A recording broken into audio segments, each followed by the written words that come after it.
December 24th, 2019. A 911 call comes through at 11:47 p.m. from one of the wealthiest zip codes in America. The caller is Robert Hayes, a man worth over $3 billion, and his voice is shaking. He tells the dispatcher there's an intruder in his home, a child, barefoot, dripping wet, standing in his hallway. But here's what made this call different from any other home invasion report that night. When security arrived 14 minutes later, every door was locked from the inside, every window sealed. The alarm system showed no breach, and the child Robert described was nowhere to be found. What they did find, however, would turn this from a simple case of paranoia into something that would haunt investigators for years. Before we dive deeper, let us know in the comments where you're watching from. We'd love to hear from you. And if you're new here, click on the subscribe button so you never miss any of our upcoming videos. Robert Hayes wasn't always a billionaire. He grew up in a working-class neighborhood in Ohio, the kind of place where everyone knew everyone, where front doors stayed unlocked, and kids played outside until the streetlights came on. His father worked at the steel mill. His mother cleaned houses. Robert was their only child, and from a young age, he was different. Quiet, observant, the kind of kid who spends more time with books than with other children. But there was one exception, a boy named Michael Bennett. Michael lived 3 houses down, and somehow, despite being complete opposites, they became inseparable. Michael was everything Robert wasn't. Outgoing, athletic, the kind of kid who could make friends with a brick wall. Where Robert saw problems, Michael saw adventures. Where Robert calculated risk, Michael just jumped. They were 12 years old in the winter of 1979, and that Christmas Eve would be the last time Robert would ever see his best friend alive. It happened at Crescent Lake, a small frozen body of water about a mile from their neighborhood. The ice that year had formed early, thick and solid, or so everyone thought. Kids had been skating on it for weeks, but on December 24th, the temperature had risen unexpectedly. 48 degrees, unseasonably warm. Robert's mother had told him not to go to the lake that day. She'd heard warnings on the radio, but Michael showed up at his door just after lunch, grinning, holding 2 pairs of old skates he'd found in his garage. Robert hesitated. He always hesitated. But Michael had a way of making him feel brave, like the world wasn't as scary as it seemed. So he went. They spent the afternoon racing across the ice, their breath visible in the air, their laughter echoing across the empty lake. For a while, it felt perfect.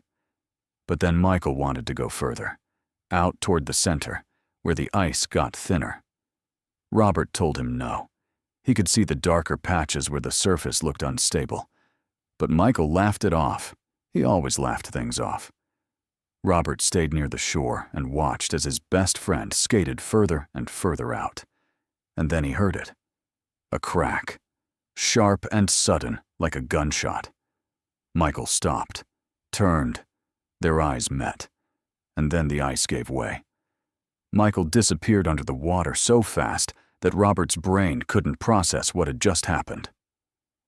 1 second. He was there. The next, gone. Robert screamed. He ran toward the hole in the ice, but his legs felt like cement. He could see Michael's hands clawing at the edge, his face pale and terrified, gasping for air. Robert got within 10 feet and then stopped. The ice beneath him was cracking too. He could hear it splintering under his weight. Every instinct told him to move forward, to grab Michael's hand, to pull him out. But fear locked him in place. He stood there, frozen, as Michael's movement slowed, as his hand slipped under the surface, as the water went still. And then Robert turned and ran. He didn't call for help. He didn't tell anyone what happened. He ran home, went to his room, and stayed silent. It wasn't until the next morning, Christmas Day, that Michael's parents reported him missing. It took search teams 3 days to find his body under the ice. The official report called it a tragic accident. A boy who ventured too far onto unsafe ice. No witnesses. No one to blame. But Robert knew the truth. He had been there. He could have done something. He could have called for help immediately. He could have tried harder. Instead, he ran. And for the next 40 years, he carried that secret like a stone in his chest. Robert left Ohio the day after he turned 18. He never went back. He changed his phone number, cut ties with everyone from his childhood. He told people his parents had passed away, which was only half true. His father died when he was 16. His mother lived until 2003, but Robert only saw her twice in those years. He built his life on distance, on control, on making sure nothing could ever hurt him again the way that day at the lake had. And he succeeded. By the time he was 35, Robert had made his first $100 million in tech investments. By 40, he'd founded his own venture capital firm. By 50, Forbes estimated his net worth at over $2 billion. He married once, briefly, to a woman named Catherine, who described him in divorce papers as emotionally unreachable. He had no children, no close friends. He lived alone in a mansion in Connecticut that had 17 rooms and felt like a museum. People who worked for him said he was brilliant, but cold, respectful, but distant. The kind of man who could look right through you. But every Christmas Eve, something changed. Starting in 2005, the year he turned 38 and made his first billion, Robert began experiencing something he couldn't explain. He would be alone in his house, usually in his study or bedroom, and he would see a child, a boy, maybe 11 or 12 years old, barefoot, soaking wet, standing in doorways, at the end of hallways, in reflections in windows. The boy never spoke, never moved, just stared. And then, after a few seconds, he would be gone. The first time it happened, Robert convinced himself he'd been working too hard. Stress, exhaustion, too much whiskey. But it happened again the next Christmas Eve, and the next, and the next. Always the same boy. Always barefoot and dripping water onto the floor. Except there was never any water left behind. No wet footprints, no puddles, nothing. Robert never told anyone. Not his assistant, not his doctor.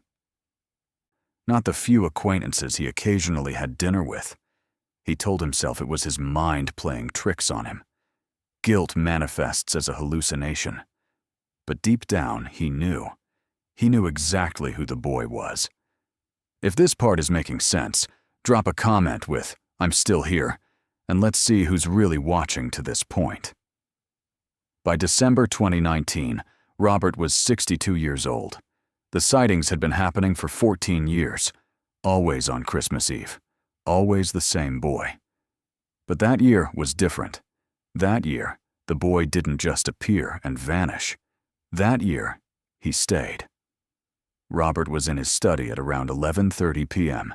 He'd stopped trying to celebrate Christmas decades ago. For him, December 24th was just another night to get through. He was reviewing financial reports when he felt it. That familiar cold sensation that always preceded the sightings. The temperature in the room seemed to drop 10 degrees in seconds. His breath became visible, and then he saw him. The boy was standing in the doorway, barefoot, dripping. But this time, his eyes were different. They weren't blank. They were focused, locked onto Robert with an intensity that made his chest tighten. And then, for the first time in 14 years, the boy spoke. He said one word, a name. Johnny. That was what Michael used to call him. No one else, just Michael. Robert's hand started trembling. His throat closed up. He tried to speak, but nothing came out. The boy took a step forward, and another. Water dripped from his clothes onto the hardwood floor. Robert could hear it, could see the small puddles forming. This wasn't in his head. This was real. He stumbled backward, knocking over his chair, and grabbed his phone. His fingers were shaking so badly he could barely dial. When the 911 operator answered, he could barely get the words out. "There's someone in my house, a child. I don't know how he got in. Please send someone." The operator asked if he was in danger. Robert looked up. The boy was gone. But the puddles of water were still there. He told the operator to send the police anyway. 14 minutes later, 2 officers and a private security team hired by Robert arrived at the house. They searched every room, every closet, every corner. Nothing. The security footage was reviewed. It showed Robert alone in his study. No child. No intruder. But when they returned to the study, the puddles of water Robert had seen were gone, evaporated, or never there to begin with. The officers suggested he see a doctor. One of them, a younger guy in his 20s, asked if he'd been drinking. Robert said no, but he could see it in their eyes. They thought he was losing his mind. After they left, Robert sat in his study until dawn. He didn't sleep, didn't move, just sat there, staring at the spot where the boy had been. And for the first time in 40 years, he let himself think about Michael. Really think about him. Not just the guilt, not just the shame, but the boy himself, the way he laughed, the way he made Robert feel like he mattered, the way he'd looked at him in those final seconds before he slipped under the ice. Terrified, betrayed, alone. Robert started seeing a therapist 2 weeks later, not because he wanted to, but because his lawyer suggested it might be a good idea given the 911 call and the police report. The therapist, a woman named Dr. Ellen Crowley, listened to his story without judgment. She asked him about his childhood, about Michael, about the lake. Robert told her everything. It was the first time he'd ever spoken the truth out loud. Dr. Crowley suggested the sightings were trauma responses, manifestations of unresolved grief and guilt. She recommended cognitive behavioral therapy, maybe medication. But Robert wasn't interested in explanations. He wanted answers. He wanted to know why, after 14 years of silent apparitions, the boy had finally spoken. He hired a private investigator named Marcus Delgado. Marcus was expensive, discreet, and had a reputation for finding things people didn't want found. Robert gave him one task: find out what happened to Michael Bennett's family after 1979. Marcus came back 3 weeks later with a file 2 inches thick. Michael's parents, Gerald and Linda Bennett, had stayed in Ohio for 5 years after their son's death. But the grief destroyed them. Gerald started drinking, lost his job. Linda fell into a deep depression. In 1984, they divorced. Linda moved to Arizona and remarried. She passed away in 2001 from cancer. Gerald stayed in Ohio until 1996, then moved to Florida. He died in 2009. Heart attack. But here's what caught Robert's attention. Michael had a younger sister, Anna. She was only 7 when Michael died, but she was still alive. Living in Portland, Oregon, 50 years old. Married, 2 kids. Marcus had tracked her down but hadn't made contact. He left that decision to Robert. Robert stared at the file for hours. Part of him wanted to close it and never think about it again. But another part of him, the part that had been suffocating under guilt for 4 decades, needed to know. Needed to finally face what he'd done. He flew to Portland in February 2020. He didn't call ahead, didn't warn her. He just showed up at her house on a Saturday afternoon and knocked on the door. Anna answered. She looked so much like Michael it almost knocked the wind out of him. Same eyes, same smile. She didn't recognize Robert at first. Why would she? She'd been 7. But when he introduced himself and mentioned her brother's name, her face changed. She invited him in. They sat in her living room for over 3 hours. Robert told her everything. The lake, the ice, how he'd been there, how he'd watched Michael go under. How he'd run instead of getting help, how he'd stayed silent for 40 years. Anna listened without interrupting. When he finished, she was quiet for a long time. Then she said something Robert wasn't expecting. "I know." Robert's heart stopped. She explained that a few months after Michael died, she'd overheard her parents talking. Her father had spoken to one of the other kids in the neighborhood, who said they'd seen Robert and Michael heading to the lake together that day. But when the police interviewed Robert, he said he'd been home all afternoon. Her parents never pursued it. They were too broken, too destroyed by grief. But Anna had always known. She'd carried that knowledge her entire life. Robert asked why she never said anything, why she never came forward. Anna looked at him with an expression he couldn't read. Sadness, pity, maybe forgiveness. She said, "Because you were a child too. You were 12 years old and terrified. What happened to my brother wasn't your fault. The ice broke. That's what killed him. Not you." But Robert shook his head. He told her about the moments after Michael fell, how he could have run for help immediately, how he froze, how he chose to save himself instead of risking his life for his best friend. Anna reached across the table and took his hand.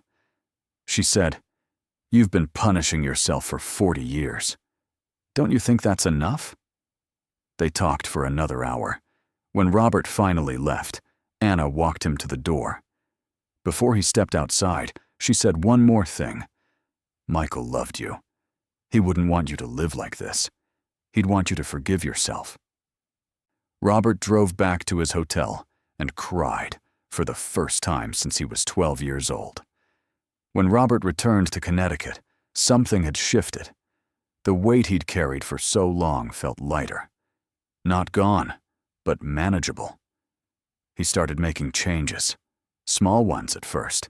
He reconnected with a few people from his past, donated millions to childhood safety organizations and programs that taught kids how to recognize thin ice. He even started volunteering at a mentorship program for kids from low-income families.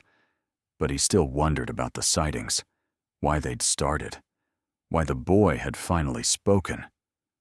Dr. Crowley suggested that his subconscious had been trying to push him toward confrontation. That the escalation on Christmas Eve 2019 was his mind's way of forcing him to deal with what he'd buried. Maybe she was right. Or maybe it was something else.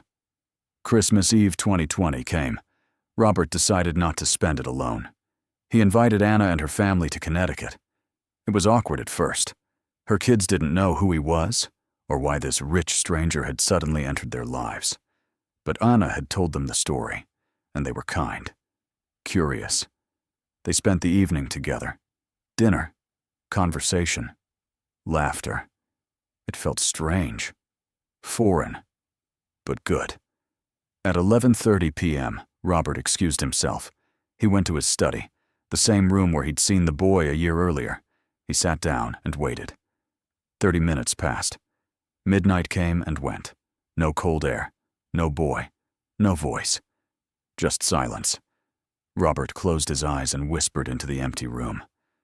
"I'm sorry, Michael. I'm so sorry." When he opened his eyes, he felt something he hadn't felt in years. Peace. The boy never appeared again. Not that Christmas. Not any Christmas after. Robert continued his work with the mentorship program.